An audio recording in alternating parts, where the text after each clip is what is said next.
Hello, this is Richard Carranza with Houston Energy Industry News, and I am at the ABB offices here in Houston interviewing Luis Duran. Luis, please tell us about your role here at ABB. Hello, my name is Luis Duran. I'm Global Product Line Manager for the Process Control Platform Group in ABB Industrial Automation.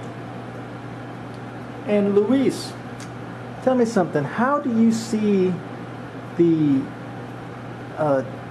current state of the DCS system being transformed with automation and advancements in open architecture and so forth? Absolutely. So the DCS, as we know it, is being transformed over time.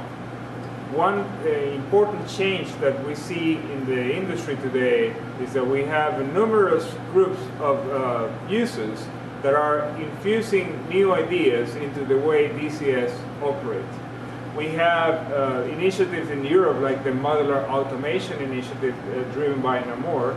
We have the Namur Open Architecture Initiative, also very prominent in Europe, and more in the United States, but also with applicability globally. We see the Open Process Automation Forum driving ideas into how to open and to develop new ways of creating a distributed control platform or solution that is integrates open and secure technologies into the DCS.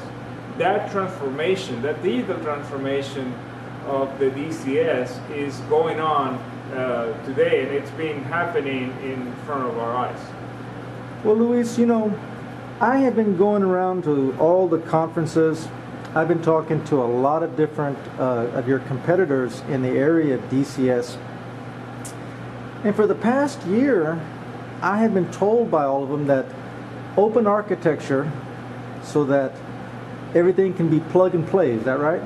If you have a transmitter from somebody else, you don't need any integrator to integrate it into your DCS system, right? So what happens is that they say it'll never work. Nobody will ever agree on what's going to be the standard for the protocol. How do you see things? Because I think you were telling me that they have recently come up with a standard. Well, in particular with the Open Process Automation Forum and also with the modular type packages from the modular automation arena, both have agreed on the use of OPC UA as a common protocol to provide the basis for that interoperability of products. And OpenPCA, that's comes from an organization called the Open Group, right? Well, no, OPC UA is from the OPC Foundation. Oh, okay. And so we're using OPC UA as this common denominator to exchange information across different products from different suppliers. There are several developments happening on that, and we had displayed at the ARC forum. One of those was a field device that is actually speaking OPC UA natively. So the information model that we present from that device to the control and automation level is the same. So from that point of view, you see the openness and the interoperability of those components, and the information that is coming out of those devices can be used either the control system, any control system that speaks or that can read that information, that can consume that information, or elsewhere in a management enterprise software level, or process asset management level, consuming the information that is coming from those devices without further transformation or handling of the information coming from the device, which in a sense enables the Namur open architecture concepts, but also open up the distributed control system that we know from the last few years into a more open and interoperable architecture. And there are obviously other elements, not only the field devices. You see the same type of transformation happening at the control level, with the detachment of the software and the hardware for the control, so you can run your control software in multiple platforms, and you can see kind of the different, let's say, examples of that. And those are the ones that we wanted to present at the ARC conference, and then last year at the Namur conference in Europe. Well, I would really like to know if it's possible to elaborate at all on how this can help us here in Houston with the energy industry being so important here.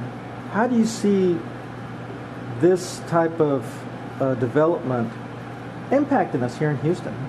Absolutely. So to answer that, I mean, obviously every company will have a different view on how this will impact the Houston area, right?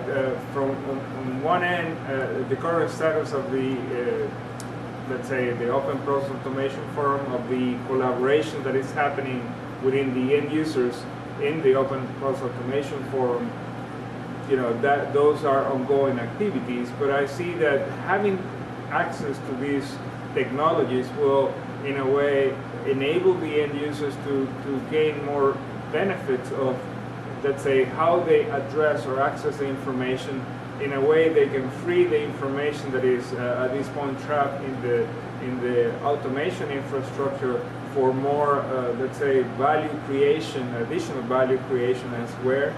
It can also enable a more open ecosystem in which you have interoperability of different suppliers with, let's say, less effort for integration. Just to talk about interoperability and integration in one sense, but it also changes the dynamics of the system integration space, because now you have, for the system integrator, you will need to have a different set of skills, and but also rely on different type of technologies that will make their activities much easier than the creation of a database or mapping of a database and so on. So in a way, it's something that the industry has been aiming for many years, but now with the adoption of these technologies, obviously it will be much easier to achieve.